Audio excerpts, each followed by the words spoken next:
धरती पर आज मेरा सौभाग्य है। अरे उसका माइक का बटन चालू कर दीजिए।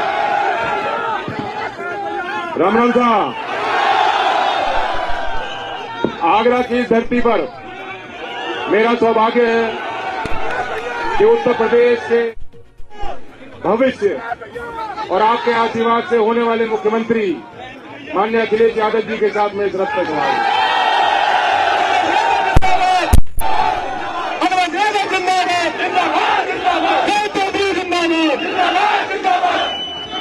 एक म्यान में एक ही तलवार होनी चाहिए भाई, दूसरा भाई।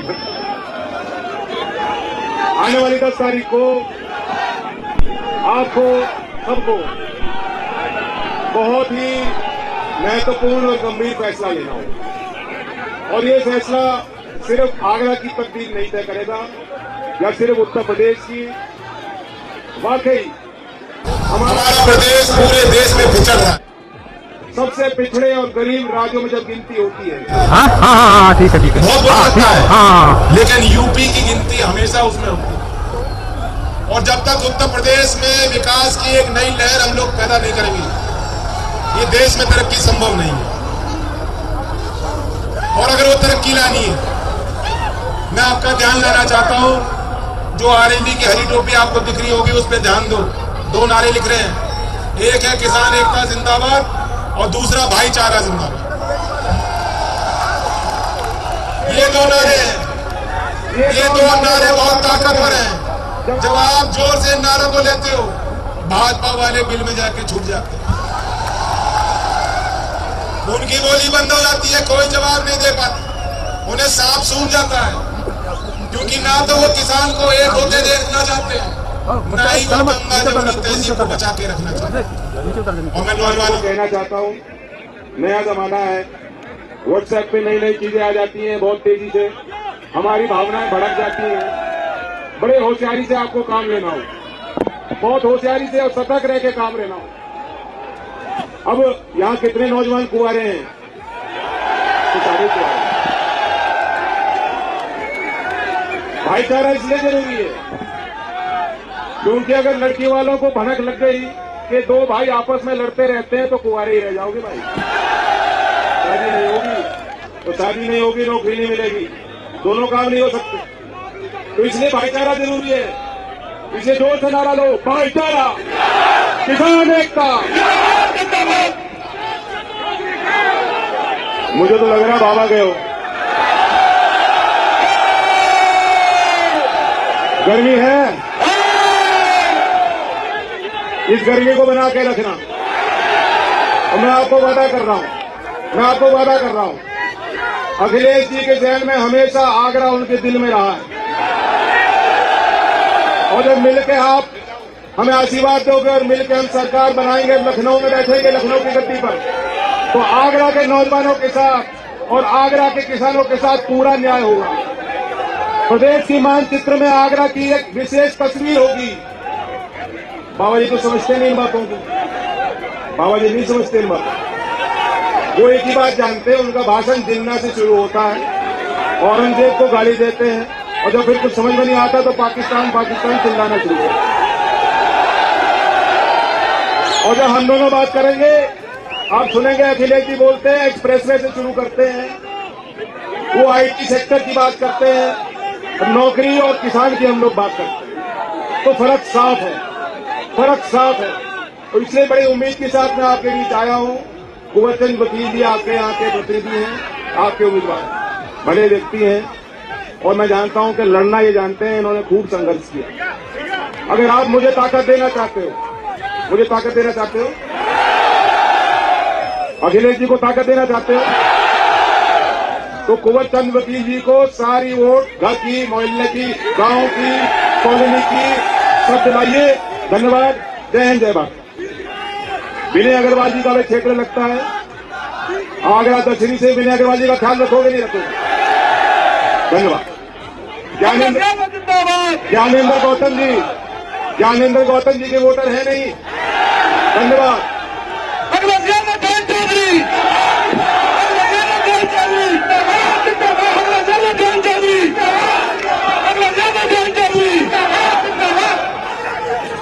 हमारे हमारे साथ मंच पर, और लगातार हम लोग पिछले कई दिनों से पूरे पहले चरण में जनता से अपील कर रहे हैं। हमारे साथ जयंत चौधरी जी, राष्ट्रीय लोकदल के राष्ट्रीय अध्यक्ष, हमारे मंच पर यहां पर रथ के ऊपर समाजवादी पार्टी के हाल में जिलाध्यक्ष जितेंद्र वर्मा जी, पार्टी के और दोनों गठबंधन के हमारे प्रत्याशी जो मंच पर उपस्थित हैं, कुंवर चंद वकील जी, विनय अग्रवाल जी, ज्ञानेन्द्र गौतम जी, और पार्टी के और गठबंधन के दोनों दलों के सभी हमारे नेता मंच पर उपस्थित बड़ी संख्या में, हमारे जिम्मेदार नेता, महानगर अध्यक्ष वाजिद से लेकर के उपस्थित सभी हमारे यहां पर उपस्थित आदरणीय बुजुर्ग किसान भाई, माताएं, बहनें, नौजवान साथी, पत्रकार बंधु, मैं सबसे पहले आप सभी कार्यकर्ताओं का और नेताओं का बहुत बहुत धन्यवाद और आभार प्रकट करता हूं। इधर चुनाव में जो पाबंदियां लगी हैं, अब बड़ी सभाएं नहीं कर सकते हैं, छोटी छोटी सभाएं कर करके ही हम लोग अपील कर सकते हैं। इसलिए मैं आप सबसे यहां पर अपील करने आया हूं और आप सबसे मैं मदद मांगने आया हूं कि आने वाले समय में जो चुनाव होने जा रहा है, जो पहले चरण का चुनाव है, उसमें समाजवादी पार्टी और आरएलडी के गठबंधन के सभी प्रत्याशियों को ऐतिहासिक वोट देकर के जिताने का काम करना। ये उत्साह बता रहा है कि इस बार आगरा में किसी का खाता नहीं खुलेगा, और आगरा में खाता भी नहीं खुलना चाहिए, क्योंकि ऐसे बुरे दिन अगर किसी ने दिखाए हैं तो बताओ भारतीय जनता पार्टी ने दिखाए। अभी मैं आपके बीच में आ रहा था, अभी जब मैं आपके बीच में आ रहा था, कुछ दुकानें लगी हैं सब्जियों की, वहां पर हमें किसी से मिलने का मौका मिल गया। हमें अभी आपके आने से पहले किसी से मिलने का मौका मिल गया, जिसे न केवल हम लोग भगा रहे थे, बल्कि जो छोटी छोटी सब्जी की दुकान लगाए वो भी भगा रहे थे। और अगर खेत आपने देखे होंगे, कहीं खेत देखने चले जाओ, बताओ वायरिंग लग गई है कि नहीं लग गई है। ऐसे लोगों को उत्तर प्रदेश से भगाने का चुनाव है। बताओ भगाओगे कि नहीं भगाओगे। और जिस समय लॉकडाउन लगा था, आगरा वालों ने देखा होगा कैसे मजदूर चल करके आए थे, अपने गांव पैदल पैदल गए थे, किसी सरकार की मदद नहीं मिली उन्हें। यहां पर मजदूर निकल गए, बड़े पैमाने पर अपने घर जाने के लिए निकले थे। अगर सबसे पहले किसी की जान गई थी तो इसी आगरा में मुरैना का एक मजदूर जो चल करके आया था, उसकी सबसे पहले जान चली गई थी। और न जाने कितने मजदूरों की जान गई जो घर नहीं पहुंच पाए। अगर ये सरकार चाहती तो एक एक मजदूर को घर पहुंचा देती, लेकिन सरकार ने किसी मजदूर की मदद नहीं की। यहाँ के सब होटल बंद हो गए, जो छोटे मोटे कारोबार चल रहे थे सब बंद हो गए। इतनी परेशानी तकलीफ किसी ने नहीं उठाई होगी जितनी आपने उठाई। उस कोरोना के समय पे अगर आप बाहर भी निकले होंगे तो पुलिस ने आपको अपमानित कर दिया। न दवाई मिली, न बिस्तर मिला, न जाने कितने लोगों की जान चली गई, और ऑक्सीजन से लेकर के आपको इंजेक्शन के लिए भटकना पड़ा। कोई परिवार नहीं जिसके घर कोई पीड़ित न हुआ हो। बड़ी संख्या में लोगों को बीमारी हुई। जिस समय सबसे ज्यादा सरकार की मदद की जरूरत थी, उस समय अगर किसी ने अनाज छोड़ा तो सरकार ने सबको अनाज छोड़ने का काम कर दिया। जब सरकार मदद करती, उस समय सरकार ने जनता को अनाज छोड़ा कि नहीं छोड़ा। एक तस्वीर यहां से निकली थी जिसमें ऑक्सीजन को लेकर के लोग भटक रहे थे।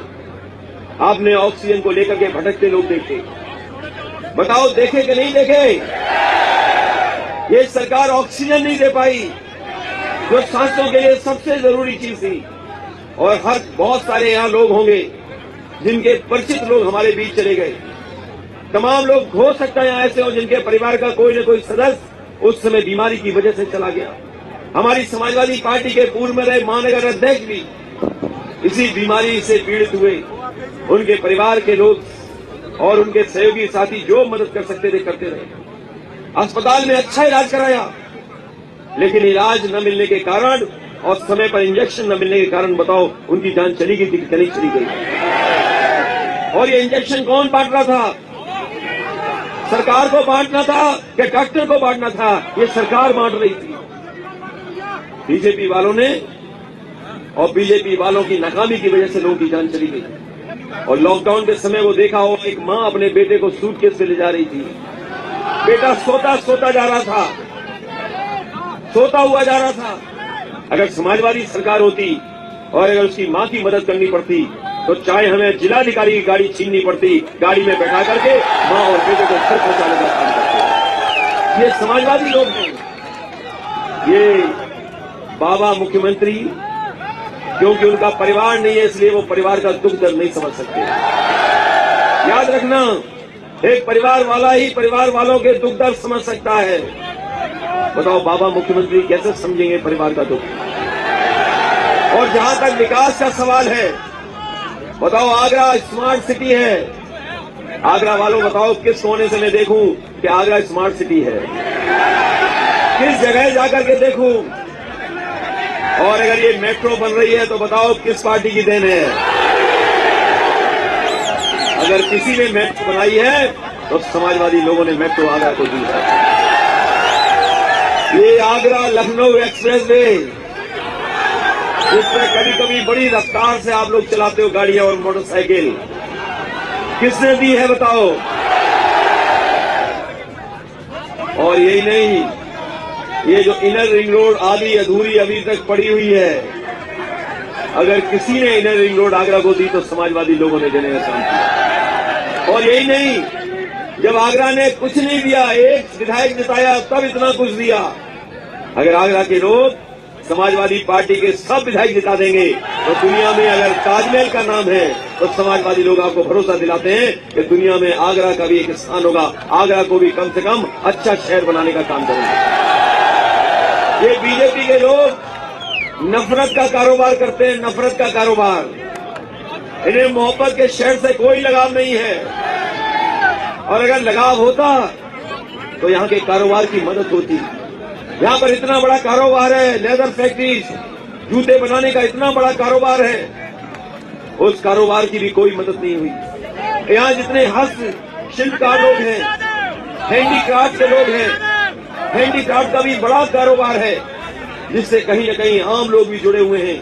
इस भारतीय जनता पार्टी ने कोई मदद नहीं की। हम आपको भरोसा दिला के जा रहे हैं, अगर हैंडीक्राफ्ट के लोगों के लिए और आगरा शहर के बढ़ाने के लिए और विकास के लिए अगर समाजवादी और आरएलडी को कोई विशेष योजना भी लानी पड़ी तो समाजवादी लोग मिलकर के लाने का काम करेंगे। बताओ आप विकास चाहते हो कि नहीं चाहते हो? आप विकास चाहते हो कि सांड चाहते हो? बताओ। जब से फतेहाबाद शहर न जाने कितने सांड सड़क पर दिखाई दिए, एक के बाद एक और एक के बाद एक। इस आगरा के शहर को जो स्मार्ट सिटी बनाने वाले थे, उन्होंने बताओ सड़कों पे क्या बना दिया, क्या दे दिया? इसलिए महंगाई के खिलाफ, महंगाई महसूस कर रहे हो कि नहीं कर रहे हो? महंगाई, हवाई चप्पल पे चलने वाले को हवाई जहाज खा रहे थे, और अब डीजल पेट्रोल इतना महंगा हो गया कि गाड़ी नहीं चला सकते। हमारा किसान बर्बाद हो गया, नौजवान को नौकरी रोजगार नहीं, और जब नौजवान नौकरी रोजगार मांगने जाता है तो ये लाठी मारते हैं, अपमानित करते हैं। और जब हर जगह ये फेल हो गए, किसी सवाल का इनके पास जवाब नहीं है, तो कह रहे हैं कि बहुत गर्मी है, गर्मी उतार देंगे 10 मार्च को। जो थोड़े पढ़े लिखे लोग हैं, जो मैकेनिकी समझते हैं, वो जानते हैं कि फ्रिज के अंदर एक कंप्रेसर होता है, वही ठंडा गर्म करता है। ये जो गर्मी और ठंडी की बात कर रहे हैं, गर्मी और ठंड की बात कर रहे हैं, क्या हमारे मुख्यमंत्री हैं कि कंप्रेसर हैं? ये जो ठंडे गर्म की बात कर रहे हैं, ये हमारे क्या कंप्रेसर हैं? इसलिए साथियों, हम आपसे निवेदन करने आए हैं। हमारी पार्टी के बहुत जिम्मेदार लोग चुनाव लड़ रहे हैं, और ये चुनाव केवल विकास का नहीं है, ये संविधान को बचाने का भी चुनाव है। लोकतंत्र को भी बचाने का चुनाव है।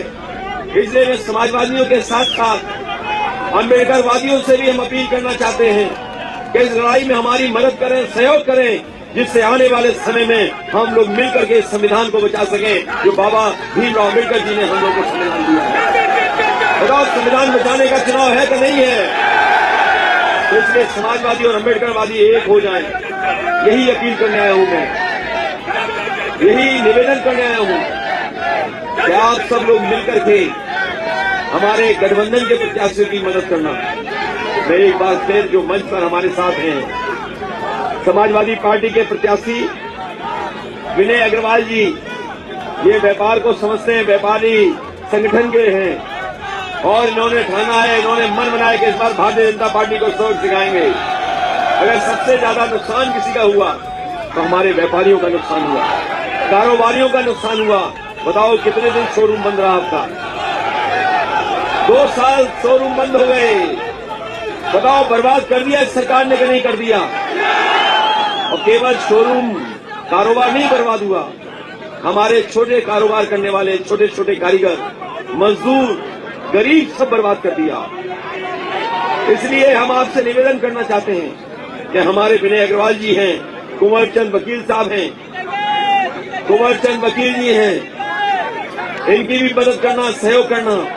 जो समाजवादी पार्टी के और लोग टिकट मांग रहे थे जो मंच में हमें दिखाई दे रहे हैं, हमारा उनसे भी निवेदन और अपील है कि हमारे समाजवादियों के गठबंधन के जो प्रत्याशी उनकी मदद करना। ज्ञानेंद्र गौतम जी भी हैं, इनका भी सहयोग करना। ये इन तीनों को अच्छे वोट दे करके जिताने का काम करना, यही निवेदन, यही अपील मैं करने आया हूं। मैं आपको भरोसा दिलाता हूं कि जिस तरीके से आगरा का विकास किया है, कारोबार को आगे बढ़ाया है, उस आने वाले समय में अगर समाजवादियों को मौका मिलेगा, आरएलडी के गठबंधन की सरकार बनेगी तो आगरा के विकास को और ऊंचाइयों तक पहुंचाने का काम करेंगे। इन्हीं शब्दों के साथ समाजवादी पार्टी के सभी प्रत्याशियों को साइकिल चुनाव चिन्ह पर मदद करने का काम करना। बहुत बहुत आपका धन्यवाद, बहुत बहुत आभारी हूं।